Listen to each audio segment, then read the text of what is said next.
வணக்கம். செல்வகுமாரின் அதிகாலை வானிலை ஆய்வறிக்கை. அதிகாரப்பூர்வ வானிலை அறிக்கைக்கு இந்திய வானிலை ஆராய்ச்சித்துறை அறிக்கையை பார்க்கவும். 2025 நவம்பர் 25 செவ்வாய்க்கிழமை அதிகாலை நிலவர வானிலை பதிவு. மகிழ்ச்சியான தகவல். அதாவது நம்முடைய வானிலை கணிப்புகள், அதில் உள்ள தொழில்நுட்பங்கள், அதில் கிடைத்திருக்கக்கூடிய ஆய்வின் முன்னேற்றங்கள் வெற்றியடைந்திருப்பதை நினைக்கும் போது மகிழ்ச்சி அடைகிறேன். கடந்த 25 நாட்களுக்கு முன்பு வழங்கிய அறிக்கையில் எந்த மாற்றமும் செய்யாமல் அப்படியே தொடர்ந்து அழுத்தம் திருத்தமாக நிம்மதியாக அறிவித்து வந்த நிலையில உலக மாதிரிகள் எல்லாம் 120 முறை வழித்தடங்களை மாற்றி, குறிப்பாக வல்லரசு வானிலை வல்லுநர்கள் எல்லாம் வழித்தடங்களை மாற்றி இறுதியில நம் வழித்தடத்திற்கு வந்திருப்பது வெற்றியடைந்திருக்கிறோம். ஆனால் இது உள்ளதை உள்ளபடி சொன்னதில் வெற்றியடைந்திருக்கிறோம். ஆனால் இலங்கை உள்ளிட்ட பல்வேறு பகுதிகளிலே கொஞ்சம் வெள்ள பாதிப்பை ஏற்படுத்தும் பொழுது மனவேதனையும் அடைகிறேன். காரணம், கடல் வெப்பம், கடல் நீரோட்டம், காற்றோட போக்குவரத்து, வெப்ப நீராவி, குளிர் நீராவி தடைபடுதல், இவையெல்லாம் அளவாக கிடைப்பது, சரியாக செட் ஆனதுதான் இதற்கெல்லாம் காரணமே தவிர அதில் நான் வேதனை அடைகிறேன் என்பதையும் தலைப்புச் செய்தியாக சொல்லி இன்றைய அறிக்கையை வழங்குகிறேன். அதாவது, நேற்றைக்கு மன்னார் வளைகுடாவின் ராமநாதபுரம் மாவட்டம் மற்றும் தூத்துக்குடி மாவட்டத்திற்கு இடைப்பட்ட பகுதியில் நீடித்துக் கொண்டிருந்த, அதாவது சரியா சொல்ல போனால் தமிழ்நாட்டின் தென்கடலோரம் நீடித்துக் கொண்டிருந்த அந்த காற்று சுழற்சி நேற்றைக்கு படிப்படியாக தெற்கு நோக்கி நகர்ந்து இலங்கையோட தென்மேற்கு முனைக்கு சென்று விட்டது. பிறகு அது இன்றைக்கு இரவு எங்க போயிட்டுனா நிலநடுக்கோட்டு பகுதிக்கு, அதாவது நிலநடுக்கோட்டு சொல்ல முடியாது, இலங்கையோட தெற்கு பகுதிக்கு சென்று விட்டது. ஏற்கனவே இலங்கையோட தென்கிழக்கு பகுதியில் ஒரு நிகழ்வு இருக்கிறது, காற்று சுழற்சி. இந்த ரெண்டு சுழற்சியும் இணைப்பு சுழற்சியால் பிணைக்கப்பட்டிருக்கிறது. இன்றைக்கு இலங்கையோட தென்கிழக்கு பகுதியில கல்முனைக்கு அருகில நிலை கொண்டு ஒரு காற்றழுத்த தாழ்வு பகுதியாக உருவெடுக்க போகிறது. இதனாலதான் நேற்றைக்கு காலையே படிப்படியாக மழை குறையும் என்றும் குறைந்தது, இடையில் மட்டும் ஒரு இடங்கள்ல மழை பொழிந்தது, அவ்வளவுதான், பெரிதா இல்ல, நின்று விட்டது என்றுதான் சொல்ல வேண்டும். இந்த நிலையில இலங்கைக்கு தெற்கு புறம் இருக்கக்கூடிய இரண்டு சுழற்சிகளும் இலங்கைக்கு தென்கிழக்கு ஒட்டி முனையில, இலங்கையை ஒட்டிய தென்கிழக்கு முனையில காற்றழுத்த தாழ்வு பகுதியாக உருவாகி, இன்றைக்கு உருவாகிறது காற்றழுத்த தாழ்வு பகுதியாக உருவாகி, அது மெல்ல தீவிர தாழ்வு பகுதியாகி, நாளைக்குள் தீவிர தாழ்வு பகுதியாகி இலங்கையோட தென்கிழக்கு பகுதியை ஒட்டி, அப்புறம் காற்றழுத்த தாழ்வு மண்டலமாகி, ஆழ்ந்த காற்றழுத்த தாழ்வு மண்டலமாகி வட இலங்கை அருகே வந்து சென்யார் புயலாகி, ஒரு நாள் புயல் தான் சென்யார் புயல் என்பது, ஒரு நாள் புயல். நேற்றைக்கு சத்தியம் தொலைக்காட்சி நேரலையிலும் அதை தான் சொல்லியிருந்த, ஒரு நாள் புயல் உருவாகி ஒரு நாள் மட்டும் புயலாக இருந்துவிட்டு தமிழ்நாட்டின் கரையை நெருங்கும் பொழுது செயலிழந்து மண்டலமாகி, பிறகு ஒரு வெல் மார்க்டு லோ பிரஷராக தீவிர தாழ்வு பகுதியாக வட கடலோரம் 12 வட அச்சரேகை, நாம் அறிவித்த அந்த 12ஆம் வட அச்சரேகையாகிய மாமல்லபுரம் அருகே கரை கடக்க இருக்கிறது நவம்பர் 30ஆம் தேதி. இதனால என்னென்ன வானிலை மாற்றங்கள் ஏற்பட போகிறது, மழை எப்படி இருக்கும் என்பதை பார்ப்போம். இன்றைக்கு பெரும்பாலும் மழை இருக்காது, வானம் மேகமூட்டத்துடன் காணப்படும். குறிப்பா கடலோர மாவட்டங்கள் மேகம் சூழ்ந்து காணப்படும், ஒரு சில இடங்கள்ல தூறல் விடலாம், அவ்வளவுதான். அதுல குறிப்பா இன்றைக்கு மழை எதிர்பார்க்கக்கூடிய இடம் பார்த்தீங்கன்னா கொஞ்சம் மழை இருக்கலாம். எங்கன்னு பார்த்தீங்கன்னா அந்த மழை இருக்கலாம் தான், உறுதி கிடையாது, இருக்கலாம், சான்ஸ், வாய்ப்பு என்றுதான் சொல்றேன். அது எங்கன்னு பார்த்தீங்கன்னா தூத்துக்குடி மாவட்ட கடலோர பகுதிகளில் லேசாக இருக்கலாம். அதே போல ராமநாதபுரம் மாவட்டத்தோட ராமநாதபுரத்துக்கு கிழக்கே இருக்கக்கூடிய மண்டபம், பாம்பன், தங்கச்சி மடம், ராமேஸ்வரம் பகுதியில் இருக்கலாம். இன்றைக்கு லேசாக இருக்கலாம். இதுதான் வாய்ப்பு. இந்த நேரத்தில் இன்றைக்கு மதியம் தமிழ்நாட்டில் ஆங்காங்கே கருமேகம் சூழ்ந்து மழை வருவது போன்ற ஒரு குழப்பத்தையும் ஏற்படுத்தி கொண்டிருக்கோம். ஆங்காங்கே லேசா தூறலாம், நினைக்கலாம். பெரிய மழைக்கு வாய்ப்பில்லை. ஆனா இந்த பூச்சி விரட்டில அடிக்கிறவங்களுக்காக சொல்றான், அறவே 0 மழை இல்லைன்னு சொல்ல முடியாது. ஆங்காங்கே மேகம் உருவாகி தூறலாம், நினைக்கலாம். இன்றைக்கு செவ்வாய்க்கிழமை 25ஆம் தேதி. இந்த நிலையில அந்த தூத்துக்குடி மாவட்டத்தோட கடல் ஓரம் இன்றைக்கு இரவிலே மழை வாய்ப்பு தெரிகிறது.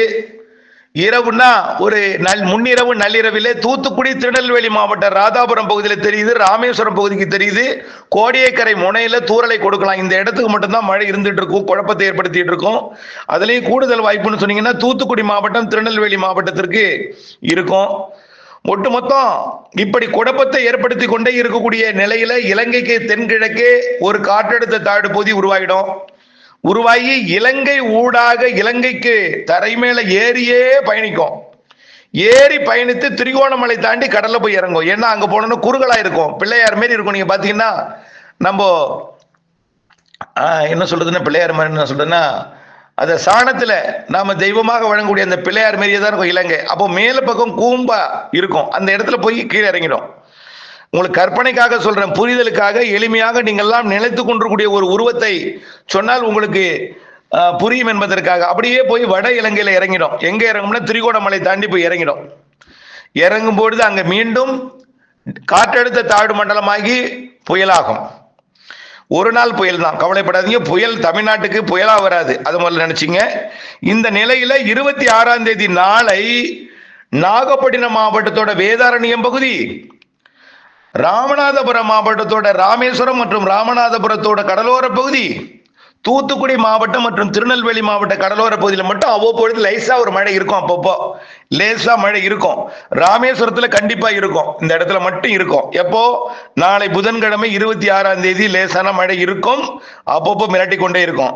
நாளை 26ஆம் தேதி புதன்கிழமை மாலைக்கு பிறகே கடலோர மாவட்டங்களிலே மழை தொடங்குகிறது. தென்கடலோரம், மன்னிக்கவும், தென்கடலோரம், டெல்டா மற்றும் தென்கடலோரம். நாளை புதன்கிழமை 26ஆம் தேதி மாலைக்கு பிறகு 26ஆம் தேதியே தென்கடலோர மழை தொடங்குது. லேசாக தொடங்கும், பெரிய கொட்டு மழைலாம் இல்லை, லேசா பெயரளவில் மழை தொடங்கும். கன்னியாகுமரி, திருநெல்வேலி, தூத்துக்குடி மற்றும் ராமநாதபுரம், சிவகங்கை கூட இருக்கும், மதுரை வரை கூட இருக்கலாம். ராமநாதபுரம், சிவகங்கை மற்றும் விருதுநகர் மாவட்டத்தோட கிழக்கு பகுதிக்கு கூட, இதுல பெருநாளி பகுதிக்கு மழை பெய்யுமான்னு கேட்கக்கூடாது. நம்மளுக்கு உறுதியா இந்த இடத்துல பெய்யுங்கிறத சொல்ல முடியாது, ஆங்காங்கே பெய்யும். ஏன்னா நிகழ்வு இலங்கையில் இருக்கும், இலங்கைக்கு தான் பாதிக்கும் மழை. இப்போ நாளைக்கு ஆங்காங்கே மழைப்பொழிவை தொடக்கம். அதே போல புதுக்கோட்டை மாவட்ட கடலோரம், டெல்டா மாவட்டங்களின் கடலோரம், குறிப்பா தெற்கு டெல்டா கண்டிப்பா நாளைக்கு புதன்கிழமை 25ஆம் தேதி மாலையில மழை இருக்கும், கண்டிப்பா இருக்கும். தெற்கு டெல்டா, அதாவது நாகப்பட்டினம் மற்றும் திருவாரூர் மற்றும் தஞ்சாவூர் தெற்கு சொல்லலாம், புதுக்கோட்டை, இதெல்லாமே இருக்கும் நாளைக்கு 25ஆம் தேதி புதன்கிழமை. சரி, 26ஆம் தேதி புதன்கிழமை, மன்னிக்கவும், 26ஆம் தேதி புதன்கிழமை. 27ஆம் தேதி என்ன ஆகும் பார்த்தீங்கன்னா, இந்த நிகழ்வு இலங்கை மீது ஏறும் பொழுது பரப்பில் அதிகரிக்கும். இலங்கை மேல ஏறினால என்ன ஆகும்னா, அது கொஞ்சம் அதுக்கு டெம்பரேச்சர் கிடைக்காது. அப்ப என்னன்னா உடையாரும், கடலுக்குள்ள பரவலாகி கடலுக்குள்ள வரும், அதோட விட்டம் அதிகரிக்கும் போது என்ன ஆகும்னா, வியாழக்கிழமை 27ஆம் தேதி ஒட்டுமொத்த தென்கடலோர மாவட்டங்கள் சற்று கனமழை தெரிகிறது. கன்னியாகுமரி, திருநெல்வேலி, தூத்துக்குடி மற்றும் ராமநாதபுரம், புதுக்கோட்டை மற்றும் டெல்டா மாவட்டங்கள்ல வரக்கூடிய 27ஆம் தேதி முதல் மழை தொடங்கும். படிப்படியாக 27ஆம் தேதி தொடங்குற மழை அப்படியே ஸ்லைட்டா இன்க்ரீஸ் ஆகும். அப்புறம் தெற்கிலிருந்து விடும். இது வடக்கு இலங்கையில, வட இலங்கை நோக்கி வரும்பொழுது கன்னியாகுமரி விட்டுரும். கன்னியாகுமரி விட்டாலும் கொல்லங்கோடுல மழை இருக்கும். இந்த சின்னமுட்டம் பகுதியில தான் விடும். ராதாபுரத்தை ஒட்டிய ஆரல்வாய்மொழி பகுதியில் மட்டும்தான், நாகர்கோயிலுக்கு கிடைக்க மட்டும்தான் விடும். அங்கே இருக்கும், லைட்டா லேசா இருக்கும். அது அப்படியே வடக்கு நோக்கி நகரும் பொழுது மழை பொழிவு டெல்டாவிலே 28ஆம் தேதி அதிகாலையிலிருந்து இல்லது காலையிலிருந்து அதிகாலை அல்லது காலை மதியத்திற்குள்ள தீவிரம் அடைஞ்சிடும். அந்த மழை தான் தொடர் மழை, நான் ஸ்டாப் மழை. டெல்டா மாவட்டங்கள் மற்றும் புதுக்கோட்டைக்கும் வாய்ப்பு இருக்கிறது. ஏன்னா கொஞ்சம் நெருங்கி வரப்போகிறது. அதாவது வட இலங்கை வரும்பொழுது அது சென்னியார் புயலாக இருக்கும். அதனால கொஞ்சம் நெருங்கி வந்திருக்கும். முல்லைத்தீவு காங்கேசன் துறைக்கெல்லாம் கொஞ்சம் காற்று பாதிப்புடன் கூடிய மழை தான் இருக்கு. ஒட்டுமொத்த இலங்கைக்கும் மழை பாதிப்பு அதிகமாக இருக்கிறது. உடனடியாக களத்தில் இறங்க வேண்டும், முன்னெச்சரிக்கை எடுக்க வேண்டும். அரசுக்கு இன்னும் தகவல் கிடைக்கல. இன்னும் எல்லா ஊடகத்திலையும் பார்த்தா மழை குறித்த தகவல் இலங்கையில் எதுவுமே பரிமாறப்படவில்லை. திடீர் அறிவிப்புகள் வரலாம். அது அறிவிப்பு வருவதற்குள்ளே நீங்களே முன்னெச்சரிக்கை எடுத்துக்கொள்ளுமாறு கேட்டுக்கொள்கிறேன். அதே போல இலங்கைக்கு அடுத்தபடியா தமிழ்நாட்டில் வேதாரண்யம் பகுதியில, நாகப்பட்டினம் மாவட்ட கடலோர பகுதியில, திருவாரூர் மாவட்ட கடலோர பகுதி, ராமநாதபுரம் மாவட்ட கடலோர பகுதியில மழை தொடங்கும். 28ஆம் தேதி தொடர் மழை பொழிவு. அது 28ஆம் தேதி இரவில் இருந்து படிப்படியாக அதிகரிக்க செய்யும். 28ஆம் தேதி இரவில் இருந்து அது டெல்டா மாவட்டங்கள்ல 28 இரவுன்னு சொல்ல முடியாது, 28 காலையிலிருந்தே மழை தான். 28 இருந்து புதுக்கோட்டை முதல் திருவள்ளூர் வரைக்கும் மழை தொடங்கிடும். புதுக்கோட்டை முதல் திருவள்ளூர் வரைக்கும் மழை தொடங்கிடும். இதுல ஆரம்ப கட்ட மழை புதுக்கோட்டை மற்றும் டெல்டா மாவட்டங்கள், கடலூர் மாவட்டத்தில் கொஞ்சம் வலுத்து இருக்கும். 29, 28 தேதிகள்ல ஆரம்ப கட்டத்தில் டெல்டா மாவட்டங்கள் ராமநாதபுரம், புதுக்கோட்டை மற்றும் டெல்டா மாவட்டங்கள் கடலூருக்கும் அரியலூருக்கும் கொஞ்சம் வலுத்து இருக்கும். பிறகு அதாவது 29ஆம் தேதி அது எங்க அந்த நிகழ்வு இருக்குன்னு பார்த்தீங்கன்னா, டெல்டாவிற்கு கிடைக்கே வேதாரண்யத்திற்கு கிடைக்கே 50 கிலோமீட்டர் தொலைவில் இருக்கும். காற்று அச்சம் வேண்டவே வேண்டாம், துளியும் வேண்டாம். யார்கிட்டயாவது போய் புயல் அதுன்னு சொல்லிடாதீங்க. புயல் கிடையாது. கடல்ல 1 மணி நேரம், ஒரு நாள் மட்டும் புயல் இருக்கும். அது இலங்கை, வட இலங்கை கிட்ட மட்டும்தான் புயலா இருக்கும். அதுக்கப்புறம் அந்த இருக்கும் பொழுது கொஞ்சம் தரையிலிருந்து காற்று போகும். இது வழக்கமா பல நிகழ்வுகளுக்கு நாம் அனுபவித்திருக்கிறோம். தரையிலிருந்து கடல் நோக்கி போகும் காற்று. புயல் அது மாமல்லபுரம் நோக்கி போகும், அங்கேயும் போய் செயலிழந்து போகும் என்பதை நான் தெரியப்படுத்த விரும்புகிறேன். நிறைய மழை தரும் நிகழ்வு என்பதையும் தெரியப்படுத்த விரும்புகிறேன். மழை பொழியும் பொழுது தரையிலிருந்து கடல் நோக்கி, அதாவது வரக்கூடிய 28, 29, 30ஆம் தேதி எல்லாம் அது தமிழ்நாட்டின் தரையிலிருந்து கடல் நோக்கி காற்று போகுமே தவிர புயல் காற்று கரையேறாது. இதனால அதுவும் சாதாரண காற்று. ஆடி மாதம், வைகாசி மாதம் இப்படி மாதங்கள்ல வீசக்கூடிய காற்று போல் கொஞ்சம் வலுவான காற்றுடன் மழை இருக்கும். நாம முன்னெச்சரிக்கை எடுக்க வேண்டியது மழைக்கு மட்டும்தான் முன்னெச்சரிக்கை எடுக்க வேண்டும். வரக்கூடிய 28, 29, 30 மற்றும் டிசம்பர் 1ஆம் தேதி சென்னை திருவள்ளூருக்கு 28, 29, 30 ஆகிய 3 நாட்கள் தொடர்ச்சியான மழை இருக்கும். இதுல 29ஆம் தேதி அதீத மழை பொழிவு காத்திருக்கிறது. அதீத மழை பொழிவு அது டெல்டா மாவட்டங்கள் மற்றும் வடகடலோர மாவட்டங்களுக்கு 29ஆம் தேதி, 30ஆம் தேதி 2 நாளும் தான் அதீத மழைப்பொழிவு. 48 மணி நேர இடைநில்லா மழைப்பொழிவு, தொடர் கனமழை பொழிவு, 2 நாள் பெய்யக்கூடிய மழைப்பொழிவு 29, 30ஆம் தேதி. அது ராமநாதபுரம் முதல் திருவள்ளூர் வரைக்கும் இருக்கும். இதுல நிறைய மழை. நாகப்பட்டினம், திருவாரூர், தஞ்சாவூர், காரைக்கால், மயிலாடுதுறை மற்றும் அதற்கு வடக்கே கடலூர் மற்றும் விழுப்புரம், புதுச்சேரி, அப்படியே 30ஆம் தேதி எல்லாம் அப்படியே சென்னை, திருவள்ளூர், காஞ்சிபுரம், அப்படியே அந்த பக்கம் செங்கல்பட்டுலாம் நல்ல மழைப்பொழிவை கொடுக்க தொடங்கினோம். ஆகவே இந்த நிகழ்வு செயல் இழந்து மாமல்லபுரம் அருகே கரை கடந்து வடகடலோரம் வழியாகவே அப்படியே ஆந்திர பகுதிக்கு செயலிழந்து போய் நவம்பர் 30 மற்றும் டிசம்பர் 1ஆம் தேதி வரை மழைப்பொழிவை கொடுக்கும். வடகடலோரத்துல நல்ல மழைப்பொழிவு காத்திருக்கிறது. ஆகவே தொடர்ந்து அப்டேட்ஸோட நீங்கள் இணைந்திருக்க வேண்டும். புயல் என்ற அச்சம் அறவே இருக்க வேண்டாம். யாரிடமும் போய் புயல் என்று சொல்லிவிடாதீர். ஊடகங்கள் வாயிலாக நீங்கள் கேட்டாலும், சென்னியார் என்ற வார்த்தையை கேட்டாலும், புயல் என்ற வார்த்தையை கேட்டாலும் நீங்கள் அச்சமோ பீதியோ கொள்ளக்கூடாது. கடலுக்குள் ஒரு நாள் இருக்கும், அதுக்கு காற்று தரையிலிருந்து போகும். ஆனால் புயல் மழை பொழிவை மட்டும் கொடுக்கும். கரையை நெருங்கும் போது செயல் இழந்து சாதாரண ஒரு மண்டலமாகவோ அல்லது வெல் மார்க்கல் ஆபரேஷன் தீவிர தாழ்வு பகுதியாக வடகடலோரம் கடந்து ஒட்டுமொத்த தமிழ்நாட்டின் டெல்டா மாவட்டங்கள் மற்றும் வடகடலோர மாவட்டங்கள் சென்னை உட்பட நிறைய மழைப்பிடிப்பை தர இருக்கிறது என்பதை தெரியப்படுத்த விரும்புகிறேன். அதே நேரத்தில் மழை எதிர்நோக்கி இருக்கக்கூடிய உள் மாவட்டங்களுக்கும் ஆங்காங்கே நல்ல மழை இருக்கும். உள்ளே போக போக மழை குறைவாக இருந்தாலும் உள்ளேயும் மழை இருக்கும். திருச்சி வரை மழை இருக்கும், கல்வராயன் மலை வரை மழை இருக்கும், திருவண்ணாமலை வரைக்கும் மழை இருக்கும், ஏன் ஊத்தங்கரை வரைக்கும் கூட கிருஷ்ணகிரி மாவட்டத்தில் மழை இருக்கும், திருப்பத்தூர், வேலூர், ராணிப்பேட்டை வரை மழை இருக்கும். அதே போல திருவண்ணாமலை, கள்ளக்குறிச்சி, கல்வராயன் மலை வரைக்கும், சேலத்தோட கிழக்கு பகுதி வரைக்கும் மழை இருக்கும், திருச்சி வரை, அதே போல மதுரை வரைக்கும் கூட உள்ளே மழை இருக்கும், சிவகங்கைக்கும் இருக்கும் என்பதையும், அதற்கு தெற்கேயும் தென் மேற்கேயும் மேற்கு தொடர்ச்சி மலைப்பகுதிகளிலும் ஆங்காங்கே மழை இருக்கும். மேற்கு காற்று வருகை காரணமா தூறல், சாரல், லேசான மிதமான மழை எல்லாம் இருக்கும்.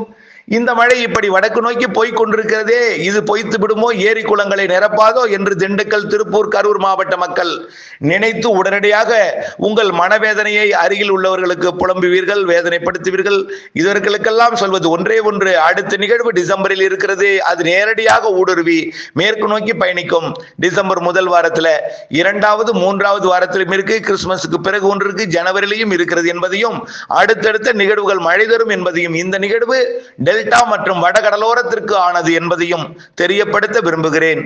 அனைத்து மாவட்டங்களுக்கும் மழை உண்டு. அதீத மழைப்பொழிவு டெல்டா, வடகடலோரம், அதனை ஒட்டியுள்ள புதுக்கோட்டை, ராமநாதபுர கடலோர பகுதிகளுக்கும் இருக்கும் என்பதையும், உள்ளே திருச்சி, அரியலூர், பெரம்பலூருக்கும், கள்ளக்குறிச்சிக்கும், திருவண்ணாமலை வரை இருக்கும் என்பதையும் தெரியப்படுத்த விரும்புகிறேன். இலங்கைக்கு முன்னெச்சரிக்கை அவசியம் என்பதையும், தமிழ்நாட்டின் கடலோர, வடகடலோர, டெல்டா மாவட்டங்களுக்கு மழை பாதிப்புக்கு முன்னெச்சரிக்கை எடுக்க வேண்டிய காலத்தின் கட்டாயத்தில் இருக்கிறோம் என்பதையும் மீண்டும் தொடர்ந்து தெரிவித்து வருகிறேன் என்பதையும் அன்போடு தெரிவித்துக் கொள்கிறேன். நன்றி.